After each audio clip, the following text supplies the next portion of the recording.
Olá a todos, nosso tema de hoje será a bioquímica da ruminação. Aqui teremos o capítulo número 2.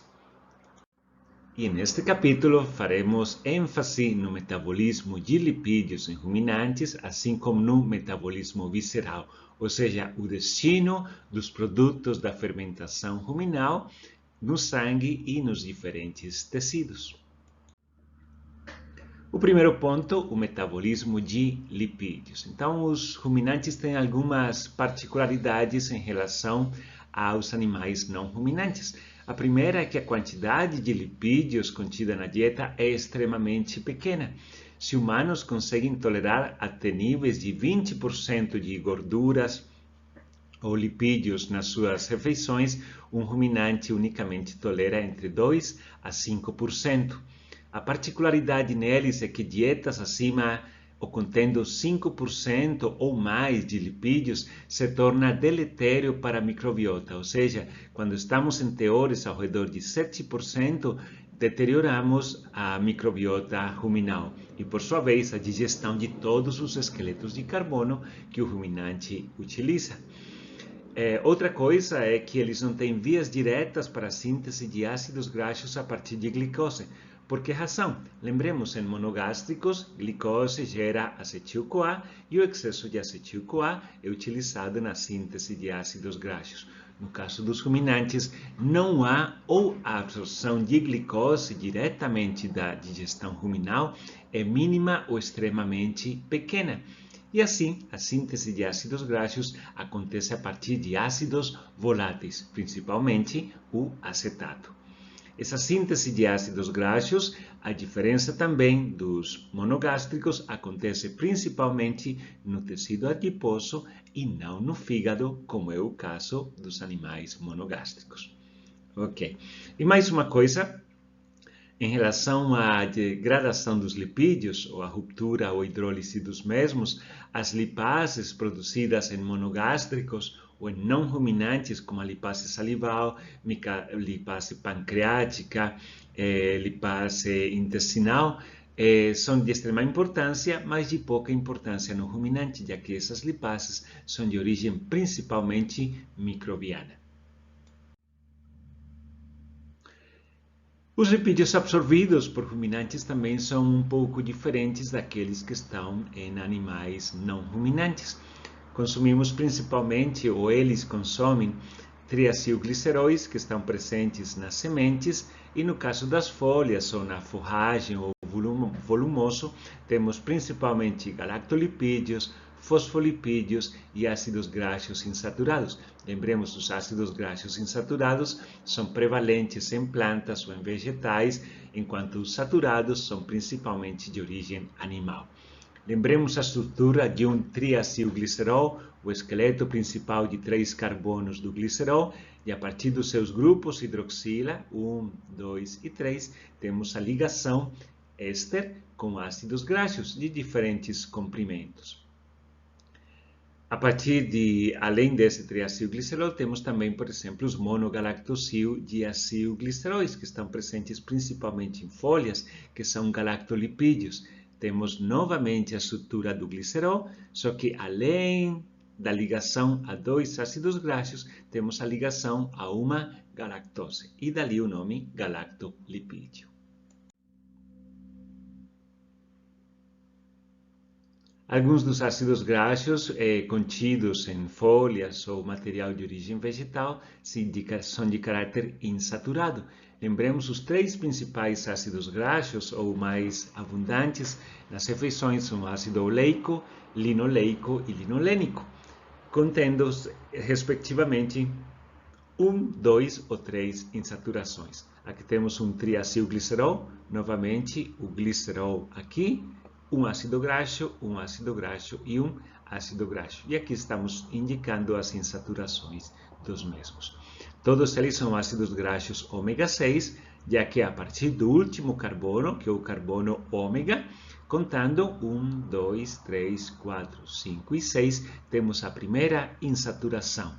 Não importa se temos insaturações posteriores, geralmente há, mas se a primeira é no carbono 6, a partir do carbono ômega, será um ácido graxo ômega 6. Seguimos a mesma nomenclatura para ácidos graxos ômega 3, ômega 9 e assim por diante. O ácido linolênico, que contém 3 insaturações no carbono 9, 12 e carbono 15. Ele, por sua vez, é um ácido graxo ômega 3, porque a partir do carbono ômega, carbono 1, 2 e 3, ali temos a primeira insaturação. É o ácido graxo mais comum em vegetais, poliinsaturado. Lembremos, os ácidos graxos insaturados podem estar como isômeros cis ou isômeros trans. Isômeros cis e trans se referem à orientação dos hidrogênios substituintes ao redor da dupla ligação. Quando estão do mesmo lado, é cis. Quando estão em lados opostos, chamamos um isômero trans. Os mais abundantes na natureza são ácidos graxos insaturados cis, mas ocasionalmente são gerados os ácidos graxos trans, como acontece na lipólise e o processo de biohidrogenação que acontece em ruminantes e que não acontece em monogástricos. Como estes lipídios são absorvidos? Lembremos, nenhum animal ou organismo absorve esqueletos de carbono de natureza polimérica. Todos eles têm que ser quebrados em estruturas menores para serem absorvidos. E os lipídios não são uma exceção. Se temos aqui um triacilglicerol, glicerol e 3 ácidos graxos, eles são degradados. Esta ligação éster é rompida por uma hidrolase. As hidrolases de lipídios são chamadas de lipases. E o produto final vai ser glicerol e 3 ácidos graxos livres. Aqui temos a ilustração do destino dos triglicerídeos e de galactosilipídios ou galactolipídios. Um triglicerídeo vai liberar dentro do rumen ácidos graxos e glicerol. Qual será o destino desse glicerol?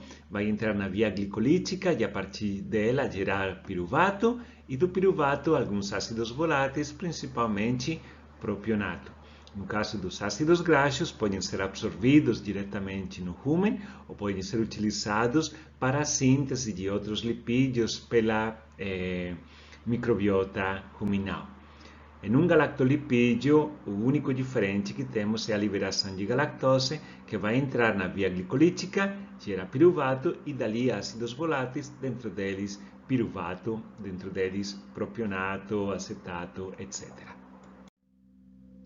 E seguindo o fluxo, temos o evento que é particular aos ruminantes, o que chamamos de biohidrogenação, ou seja, a conversão através de reductases e poder redutor contido em coenzimas como NADPH e NADH, a conversão de ácidos graxos insaturados da dieta, lembremos, são abundantes em vegetais, em ácidos graxos saturados, ou seja, a maior parte dos ácidos graxos na dieta de um ruminante, sem importar se são insaturados, são absorvidos como ácidos graxos saturados. A ação de lipase sobre os diferentes lipídios vai gerar glicerol, galactose, que vão produzir ácidos voláteis, acetato, propionato, butirato, etc. Essa biohidrogenação acontece no rumen e, como falamos anteriormente, então, ácido oleico, linoleico e linolênico são todos convertidos em ácido oleico que vai ser absorvido e transferido para os tecidos. Já nos tecidos, podemos obter novamente ácidos graxos insaturados pela ação de desaturases. Só que nos animais, as enzimas que introduzem insaturações não vão além do carbono 9, que sim acontece em plantas e em alguns peixes, por exemplo, também. Destino do glicerol, proveniente dos triacil, mono e diacilgliceróis.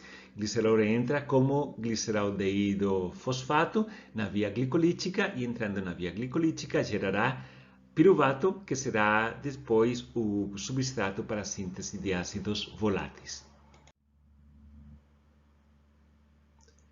E aqui temos um exemplo de como a alteração do pH ruminal, lembrem, estamos no primeiro compartimento, no rumen do trato gastrointestinal de um herbívoro, Então, dependendo do pH, vamos alterar o grau de biohidrogenação. E por que razão?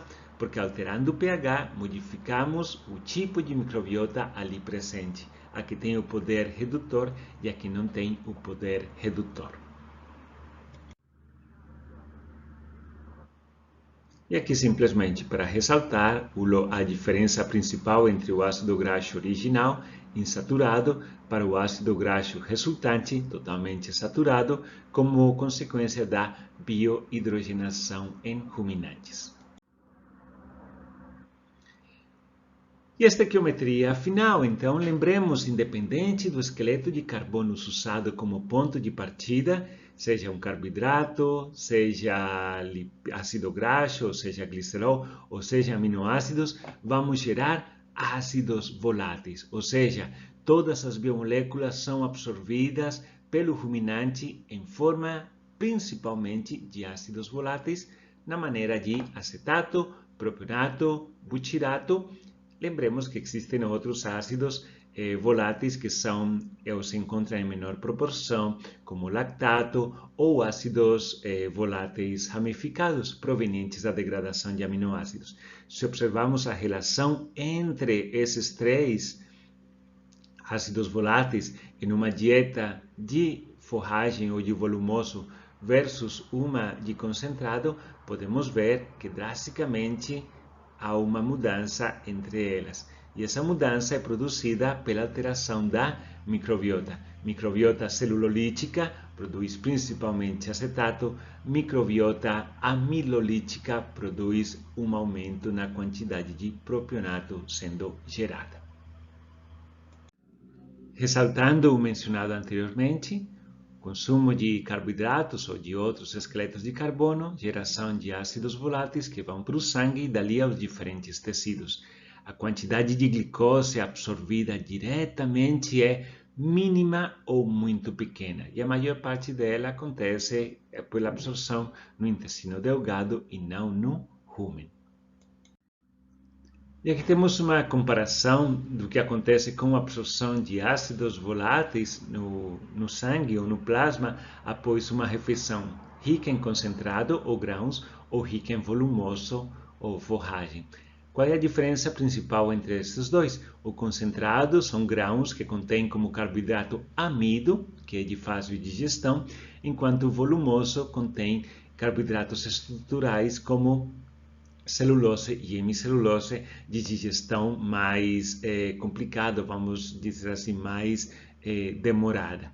E assim, o teor de ácidos voláteis se incrementa rapidamente quando temos uma refeição rica em concentrado.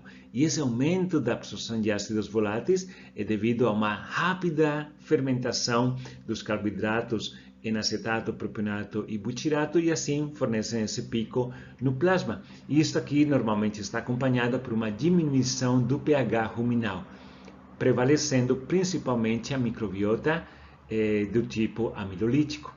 Já quando consumimos no volumoso, essa digestão é mais vagarosa e assim temos em um período maior de tempo e um pico mais baixo a absorção de ácidos graxos voláteis.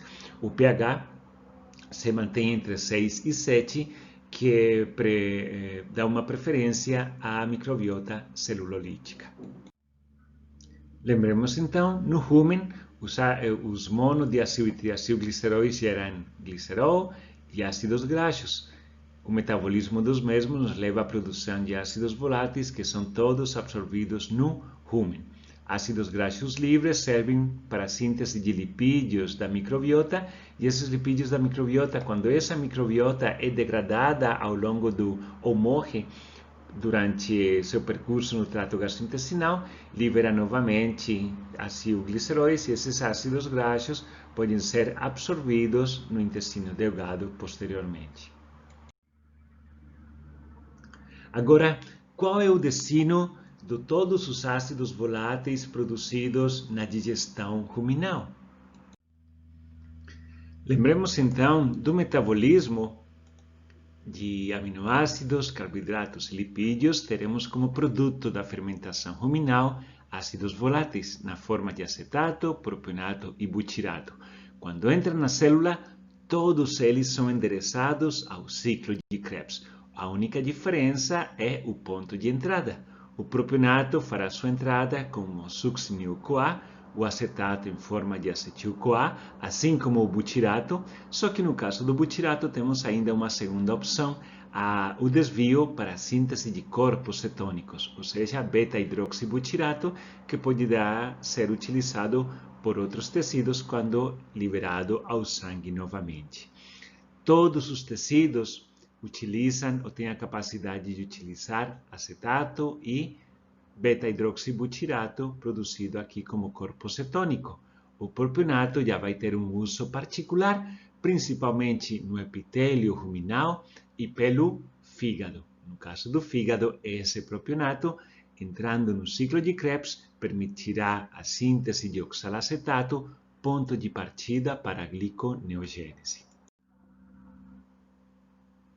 Aqui temos o detalhe da produção de corpos cetônicos, não vamos entrar em cada uma das particularidades. O que precisamos lembrar é que o nosso butirato vai ser ligado a uma coenzima A em forma de butiril-CoA e depois de diferentes etapas chegamos na síntese do beta-hidroxibutirato, que pode ser liberado ao plasma e dali utilizado por outros tecidos, como tecido muscular, coração, entre outros.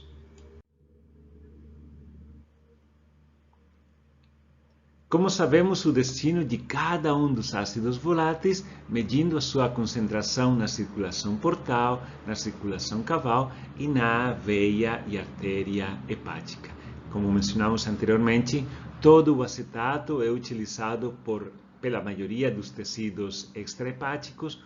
O butirato no fígado é endereçado para a síntese de corpos cetônicos.